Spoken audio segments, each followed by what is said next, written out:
there musukumisa umuntu la ngoba ku obvious usumbambile usuyazi manje ucabanga ukuthi ene njengoba ke eselalile nalo muntu wesifazane or walala nalo muntu wesilisa uzoshintshapi usekwenzile it's your mistake ukuthi wena wakhetha umuntu infidelity. Yes. Well, it's your mistake. So live with that mistake and correct that mistake. Try and find out what is the problem. Yes.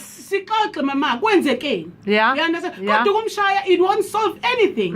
You won't have indlela ukuthi kulungiswe into mangabe uzomshaya or uzombangela umsindo. Stop making noise and start conversing, communicating nomuntu wakho and iba nobuhlabani ngoba wena uphiwe ini imfihlakalo yombuso so ezinto ekuzenza nje abanye abantu bezenza ngiyaza ungiunderstand but one day mase wenza into engisho uzongiunderstand and umuntu uzoyiyeka lento eyenza amakwashintsha mhlawumbe umuntu uzokuthuka athi usuyajola sekhona umuntu odusunayo sekhona umfazi osunayo ekubona unepeace vuma ukuthi ayakulutho kodwa kusalayo mina nake ngikushoyo kuyikuthi akekho umuntu ongarizini ungambona engezwe walesikhathi ukuthi ebalekile iqiniso sifuna uba defensive kodwa mase yedwa endlini encane believe uyayibuza iyabuya yonke lento kade umtshela yona ebese yalungisa umuntu keep on praying keep on doing good uzobona umehluko uzoshintsha empilweni yakho asilungiseni amakhaya ethu amen because sifuna namabandla ethu alunge kumele usimbokazi uthi ufanele